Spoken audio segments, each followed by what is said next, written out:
Hello, so I am Celestina, and I'm super excited to be here and having this talk. So we're going to be having a talk on setting up secure secret management using Vault, Packer, Terraform, GCP, and Kubernetes. This is like a lot that I put together, but we'll just go with that. So the main thing we'll be talking about here is Vault, right? Because that's like the main point. So every other thing is just going to support our process to this. So a quick introduction. I am Celestina. I'm a cloud engineer with Money Points, like one of the biggest fintechs in Nigeria, in fact, Africa in short. So I'm also a co-organizer of HashiCorp User Group, Ibadan. So those are my details if you want to connect after the talk.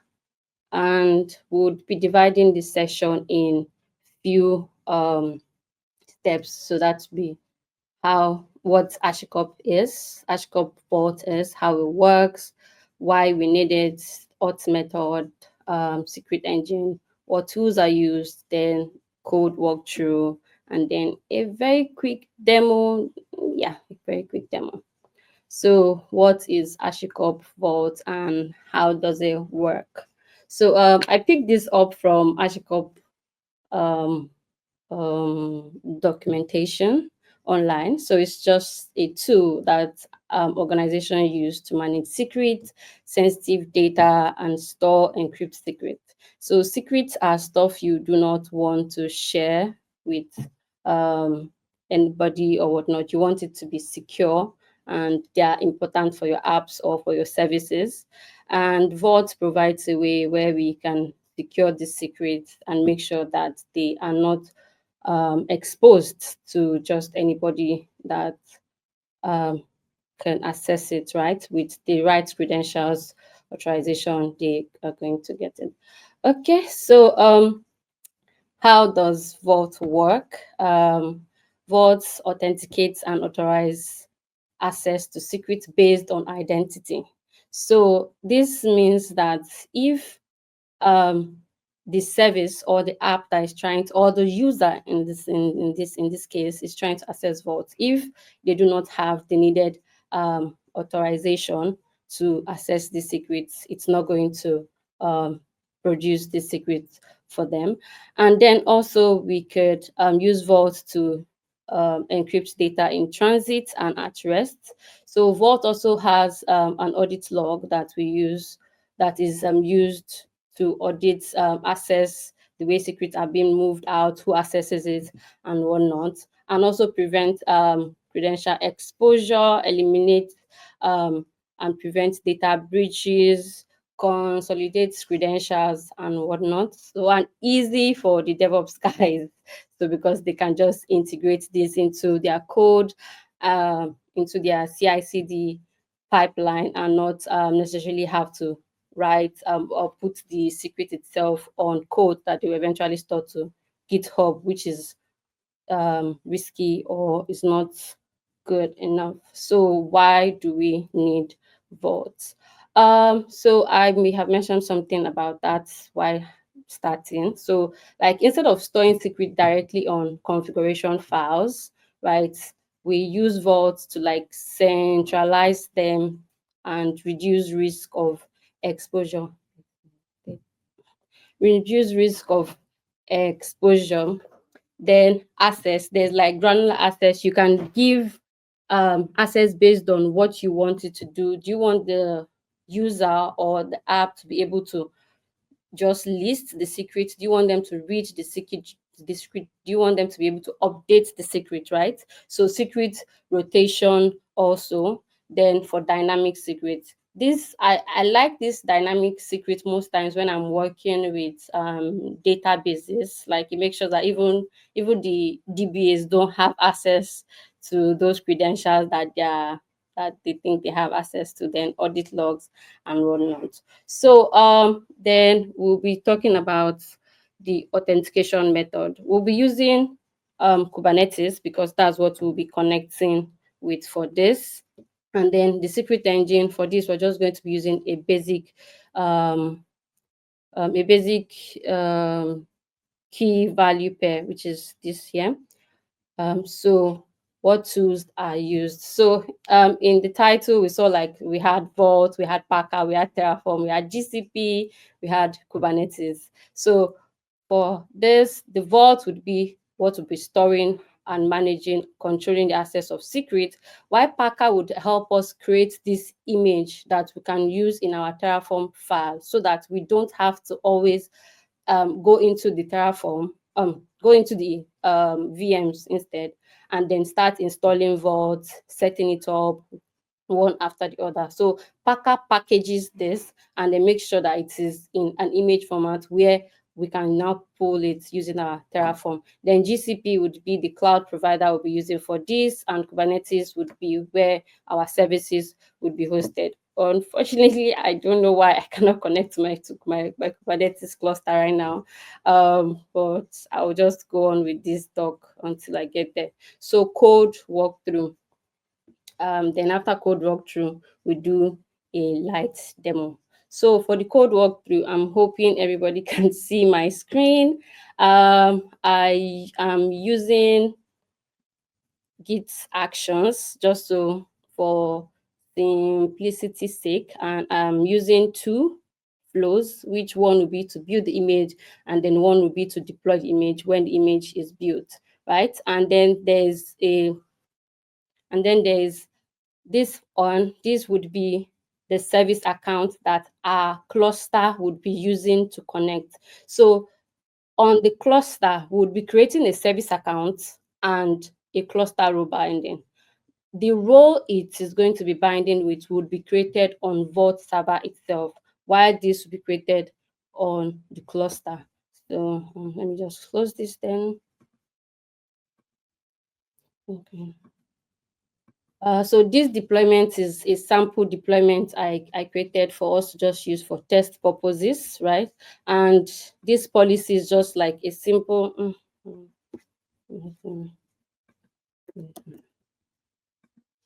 Okay, so and this policy is a simple policy just for read for the Vault parts we want it to read, right? And then here the role, you would apply this on your CLI. I just created this so that anyone that is reading this later or watching this after can go through the GitHub repo I'll be dropping after and then use it to deploy when they want to, and our Terraform file. So in this Terraform file, I've defined the bucket in which it's going to be in. I've defined the variables I need, the providers I need, the image. So this image will be pulled from the image that is created using Packer from the project. And I created like a network in which it would be the subnetwork, the firewall, the compute instance. This is just like a basic Terraform file, just so we can use to test our, instance or the image that was created using Vault, right? And then here, the secret. So here is the secret, sorry, the install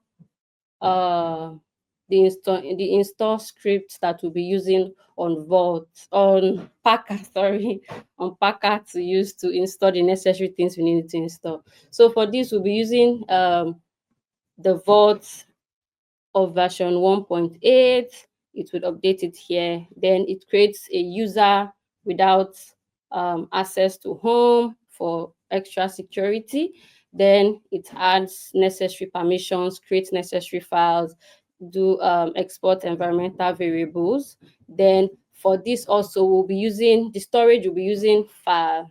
So file will be the storage we'll be using. So this file, this part, it was created here, right? And then we'll be using file for it. So this KMS key has been created on GCP, and then the keyring has been created on GCP before now. So it will be connecting to this, and then this is a simple service file that it would use to start up when the server is up and running. Then a simple reloading and whatnot. So this is just like a repetition. So then there is an Helm file. So what this Helm file will do for us now is it picks up this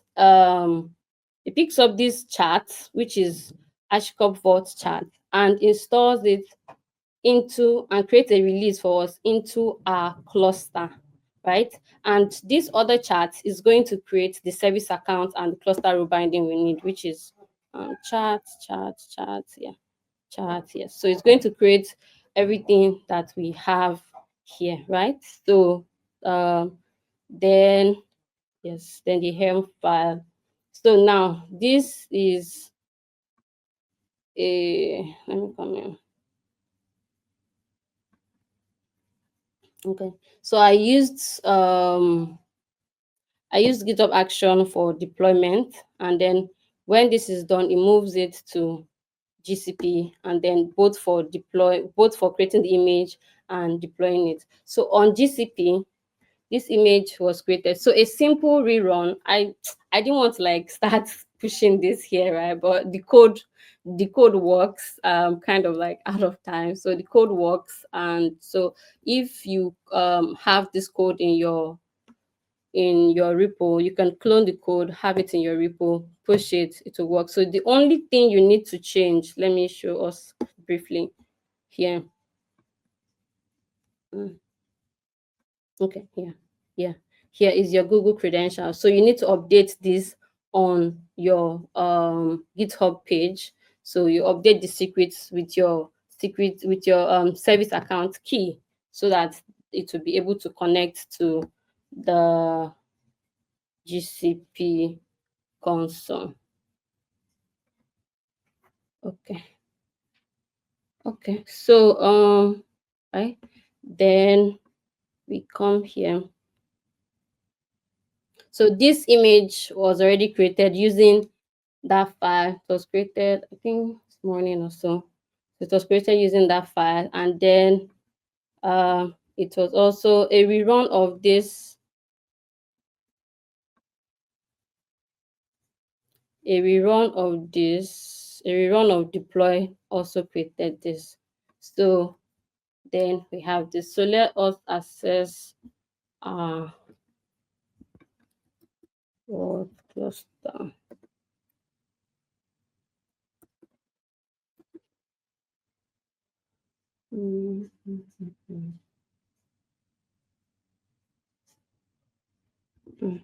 Initialize this. Okay. Okay, so I think this one was created newly while I was trying to do some adjustments. So we'll do that together. We'll initialize it, and then we'll do this so I can see it.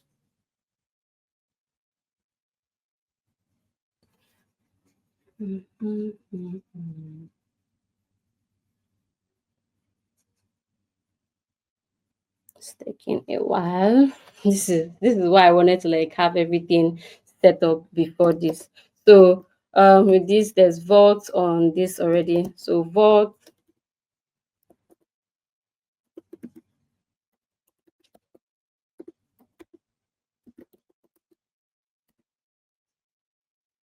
Okay, so we have our, don't worry, this is for a demo, so it's not something to really stress about. Everything is going down after this. So I said would be using Kubernetes, we'll be using KV secret engine, then the access, that's the auth method, will be Kubernetes engine. So to authenticate, we could do it from the CLI, but for the fun of it, let's just do from this. The name would of course have to be the name. Then we can set up a simple secret. Let's just do vault.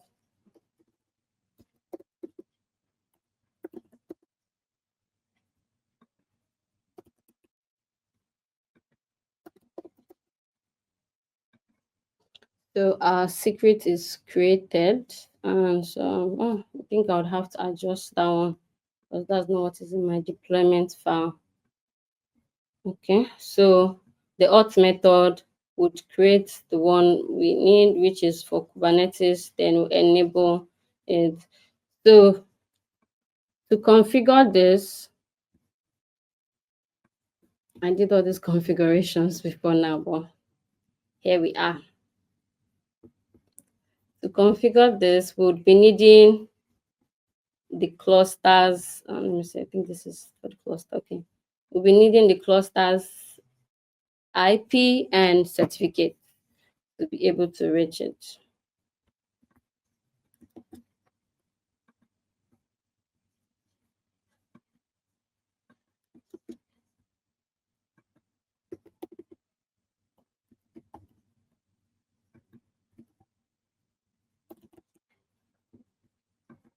And the public certificate. I'm just using that for them.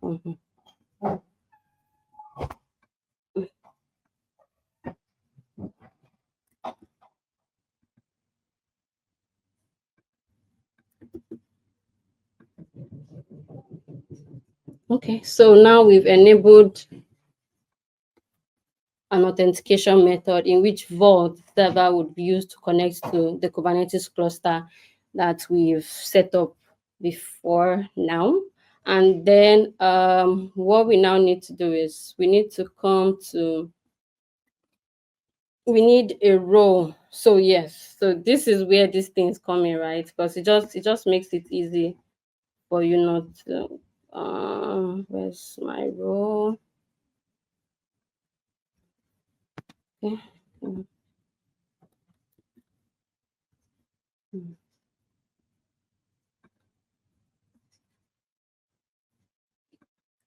Mm. So the Vault.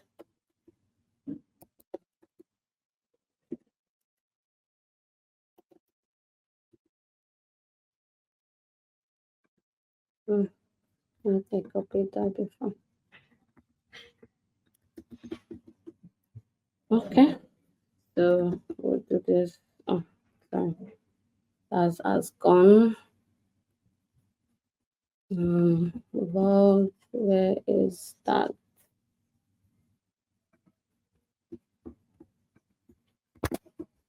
So this writes a role for us. Yeah. So it creates a role for us. If we come here, we're going to see that a role has been added to this. And in this row, we are using a policy. The policy is not yet created yet, but to do that, we just need to do this. Oh, yeah. So you see the KV I did, that should be KV because I didn't change that as what I mentioned then.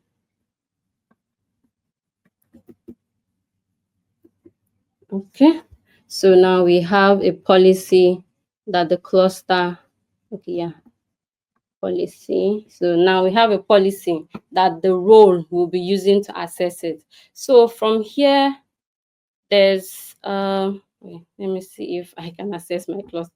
For some weird reason, this has been spinning for like 5 minutes before I joined the call, and I really don't have enough time to troubleshoot it before this. So what I would have done would have been to take this service account, apply it. So when you apply this hem file, a simple hem file sync would sync all this. It would create the service account for us inside this. We only have one service account here. It would sync it and then create a release also. That would be the Vault agent injector that will be using to inject secrets into the services that need them.